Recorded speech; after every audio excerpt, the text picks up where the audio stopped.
Praise God. You're welcome to our YouTube channel. And we are the Anechos. I am Mrs. Anecho. I am Mr. Anecho. Yes, and if you're here for your very first time, kindly subscribe to our YouTube channel, like, comment, and share.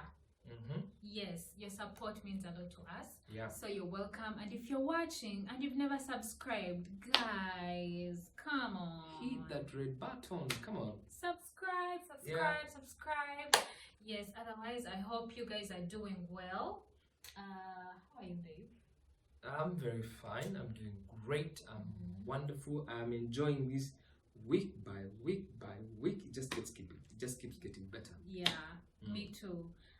So last week we talked about how our engagement went. Yeah. And so today we want to tell you guys about our traditional wedding. Yeah. My God. I never thought I would ever relive this day. Yeah. But here we are. Yeah. We promised you guys all these details, and so we are committed to giving you every single one of them. Yeah. The juice. Yeah. So, you want to tell them about your experience? My experience. Yeah. Okay. Set off, I remember I traveled with my family and we were very, very excited about the day, the traditional wedding.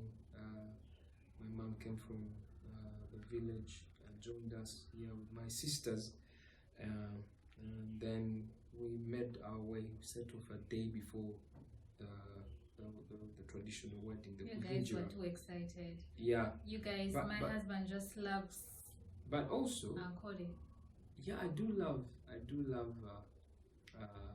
the Western region. Yeah.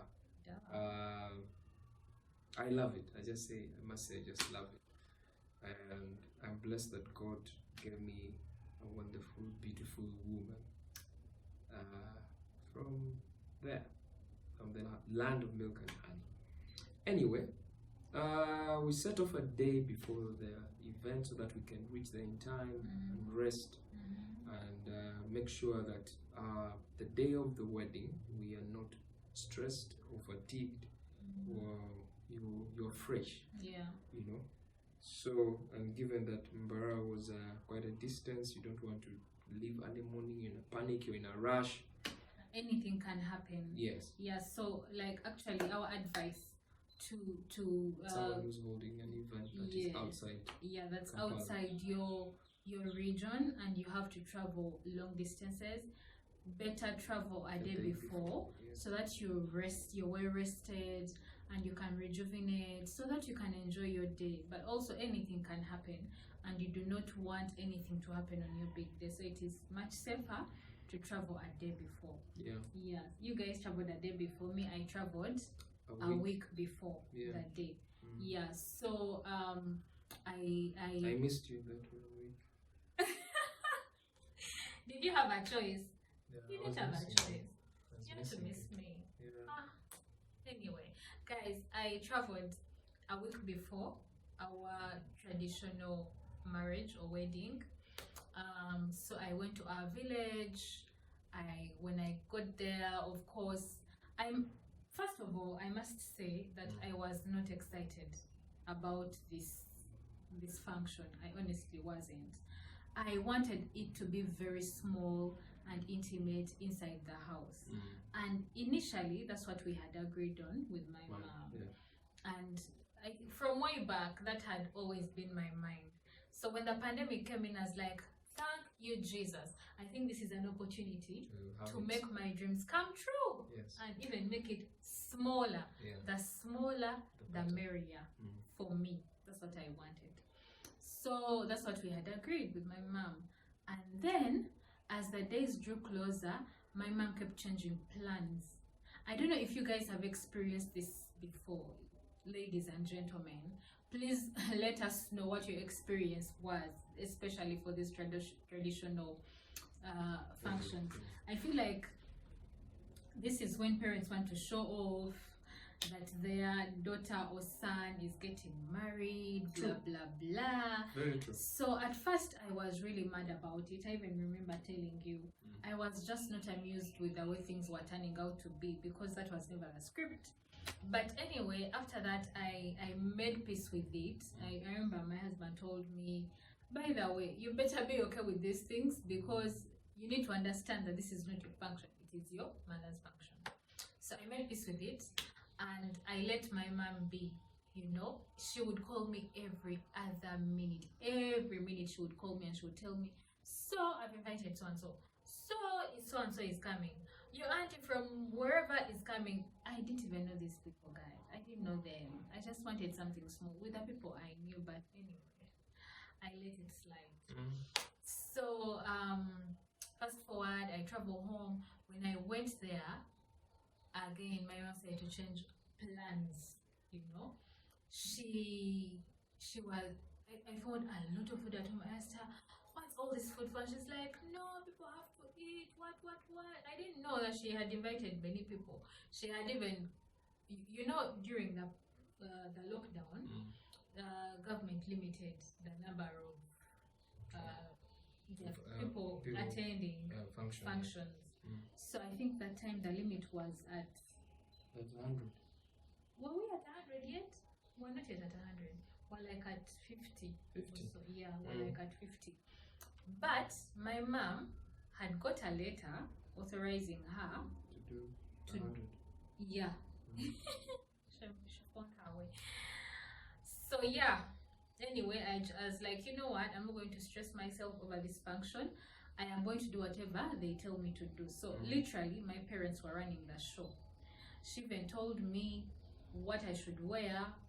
What? I'm like, Sawa, I'll do whatever you say, ma'am. I'm at your service, ma'am. So she even told me, so we need to give them a couple gifts, and I think we should give them this. I'm like, it's okay. I was literally going with the flow. So I was still getting used to being called Mko. I was like, this thing is happening to me. It was very shocking. yeah, I know, Eh? I know. But yeah, Muko, So long Has it adjustment. sunk? It does not yet sunk. it will sink with time. I don't know. Maybe. I don't know if it will. Anyway, so fast forward Yeah. to the day before. No, in the meanwhile, we were on phone, I think literally every hour. You know, he would call me every hour to check in, and my God, I was so grateful, because at some point I was overwhelmed, but I had to let the overwhelm, you know, go, because I mean, either way it had to come Yeah. and end, either way. Yeah, so we're on call every single day, you know, and we were praying together. And I want to thank God so much for my mom. She prayed for us every single day with her pastors and some other elders and some other aunties of mine. They prayed over this function. And for me, I must say you can never underestimate the power of prayer, yeah, especially when you're taking this step of marriage. yeah, It should be part and parcel of every single step you are taking in. yeah, And I just want to encourage someone who's preparing to take that journey, that make prayer yeah. like Priority, like it Exactly. should be your number one priority Yeah. every single day. Because guys, truth be told, the devil fights marriages. true. Because I think the devil knows that the power Yeah, that two people can have, that's true. you know. So you have to pray. You have to really pray. Let me tell you, for us, it was not by might, it wasn't by power. It was by the Spirit of God. True. So my mom used to pray every day. I think ever like from the time we visited her, she started To pray. to pray over our marriage, over our functions. She told me that whole time they were actually fasting. They fasted and prayed for that whole time until our wedding day. Like until we said I do. So we're like, okay, now we believe these children of ours are in safe hands. Yeah, mommy, thank you so much. Thank you so much. Yeah, so We go home. My brother also got leave that week. He was there with me at home. So preparations went on. The day before, my Mako Okay. came. Yeah. Yeah, and he was super excited to travel. I think he was he was more excited than I was. I was not excited at all about this function. Honestly, I wasn't. What was on my mind was the white wedding. That's what I wanted. The rest, Yeah, I remember. I didn't really care. Yeah, so at home we combined we are supposed to have like 2 visits. Yeah. So we combined the first visit and the kuhijio, the giveaway, the introduction and the giveaway were combined. Yeah. On the same day. So fast forward to the D-Day. Yeah. Of the introduction and giveaway, guys. We woke up very well. No, the day before, all our friends came, the closest family friends came. They traveled from Kampala to Mbara. My God, it was so comforting. My maid of honor was there. Some friends of ours were there. My God, it was so comforting. They were home with us. They did chores. I remember Uncle Deo, Damusokes, Judy, Lona, you guys. It was very encouraging. You guys are the best. We love you so very much. Thank you for showing up. I know they are watching. Yeah. And Papa, my God, they traveled. Yeah. I remember, some of them got flat tires on the road, but they were like, no, we have to go there. And they made their way and came. Yeah. Guys, we are super grateful. Thank you so much. It meant a lot. Yeah. Sometimes it's not even what you give, but your presence in that time to the people. Everything. Yeah, it is everything. So fast forward to the D-Day, guys. We wake up properly, have breakfast. So where my mom stays, at her home, my mom decided to have this function at my father's place. Yeah. Those who may not know, my parents separated when I was in S4 VAC. Yeah, S4 VAC. It's a long story, but my dad just woke up and left. No, actually, he was working abroad at that time. So S4 VAC, Christmas time, we are all waiting because they had told us he's coming back. We waited, he didn't show up, guys. And we had taken a whole year without seeing him. He just didn't show up for Christmas Day.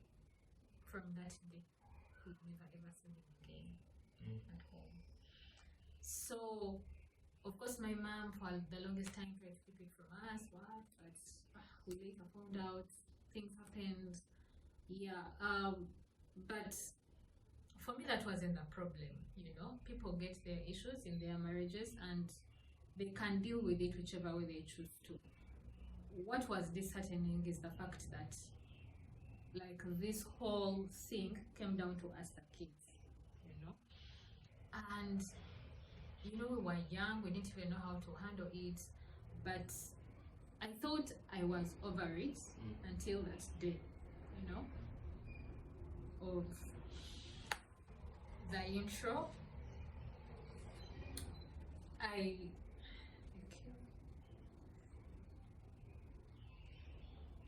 So guys, first of all, we had fights with my dad and all, and I thought to myself, but should I even invite him for my functions and all? But then I was like, he's your father. He's your father at the end of the day. My husband told me then that you have to invite him. He has to be there. And then even my pastor told me, I remember he called me to his office and we talked for 4 hours, about this particular thing. I mean, people who are closest to me know what we've been through. And he told me, whatever it is, you must invite your father. And that day I even called my mom and told her, what, mommy, I think let's invite him. And my mom told me, actually, I already invited him. She had already sent him the invitation. She even called my uncles, my aunties, all our paternal relatives, but they kept giving her a deaf ear.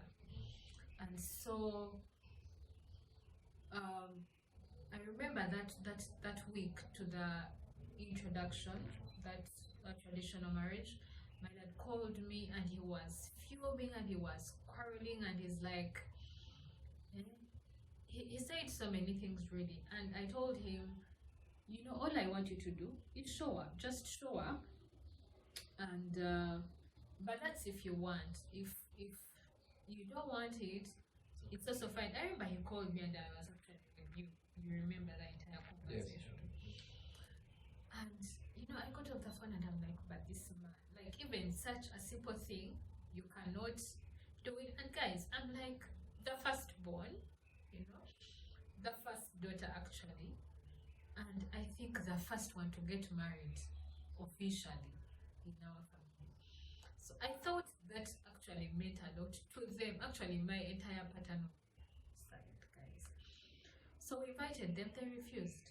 So on the day, the decorator is decorating, the tents are up, people are, in their vibes. To show that I wasn't excited about this day, I didn't even hire a makeup artist or a hair stylist. I just was not in the mood for these things. I just wanted to show up. My husband shows up with his family. We do the thing. Call it a day. And call it a day. So at around midday, as preparations are going on, a police truck shows up, at the venue. And this ceremony was taking place at like our former home. Like my parents built a house in the village, those things.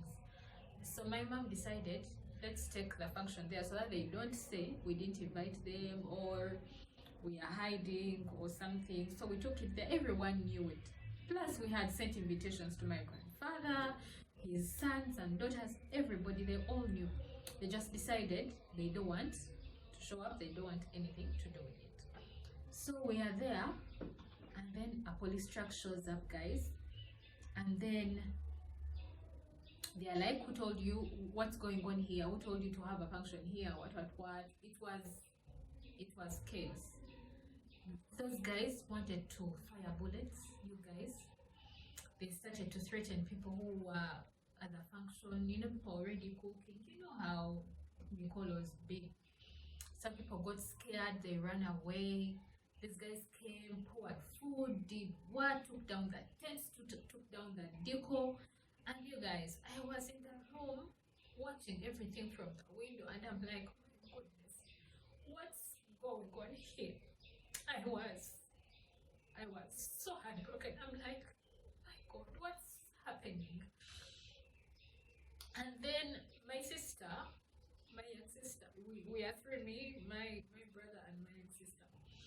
And then she decides to call in that moment. She called, I didn't want to pick up, but my friends kept telling me, you have to talk to her. If you don't talk to her, she will be worried. So I picked up and I was just crying. And she kept asking me, what's going on? And I just could not say it. I just, we were on video call, and I just showed her what was going on, and she just broke down and cried. And I remember that really broke my heart to see. First of all, she had missed the functions. That was already bad enough because she's studying in Japan, and they, because of the pandemic, they were not allowing them to travel. They could allow her to leave, but they were not going to give her a visa to go back, and yet she had exams. So she said, you know what, I can't make it, so I will watch these functions online. So for all the functions, we had them online for her sake. So anyway, my friends tried to come in. I remember everyone was so angry, people were mad, and remember one of my friends, told that the police guy that you dare do anything, we shall fight you back. Now, the police guys wanted to fire bullets, and my brother came in and calmed the situation. He's young, but he came in, calmed the situation, took the guys aside and spoke to them. Now, what had happened was my dad and his family had paid the police to come and disorganize the function. The rule of law is just A mess. it's a mess. People do whatever they want. So they had been paid to come and disorganize everything, and I don't know who told you guys what was going on, but We, I was. we were my spokesperson was in communication with a spokesperson On our my side. So he was giving me updates on what's going on. So even then, the time we were instructed to set, because we were supposed to be there, the function was supposed to start at 11. So we Yeah. were setting off like at 9. Yeah. So when we were setting off in that time, because I remember those events that had happened about that time, Yeah. we were asked to pause on our journey, and so that raised curiosity. Of course, he tried to manage us also, but when there is some a pausing, when you said we go, he was raising questions. So Yeah. we raised question, and of course he brought it to light to inform us that, guys, there's something that is happening down at home, which kind of put me in a panic moment, because I'm thinking now, we have set this day, everything is supposed to happen, and now this is happening again. Like, Yeah. why? How? A lot was running through my mind. Of course, he calmed us down, but how you do not know what's happening on the other side. I think even I called you and calmed you down, tried to calm you down, and because you were just broken, you had lost yourself. You couldn't talk. She was Yeah. crying, she was wailing, and I had to calm you down. Yeah. But because I also couldn't do anything, we are just believing God for everything to be taken care of at that time. And I remember we were in Mbarara City waited there in Mbarara City for about 3 hours almost, until I think some point where things came down and they told us we can come, but not come fully. To the venue. Yeah, so Yeah. we drove off after 3 hours waiting from some restaurant, and then we came to wait at in the trading center. The trading center, we parked somewhere in someone's compound, and which comes there for another another more 3 hours. It was a mess. Yeah. My brother told them, you guys, my sister must get married.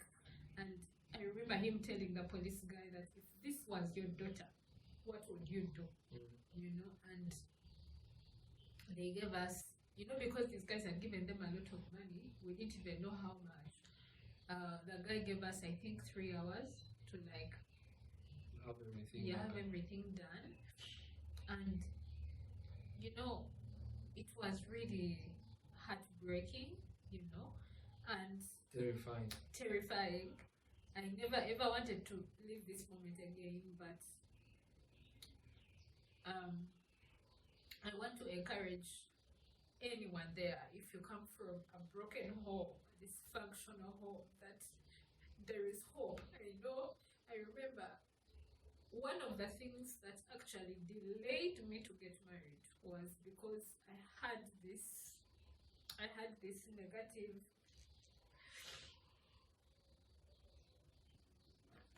I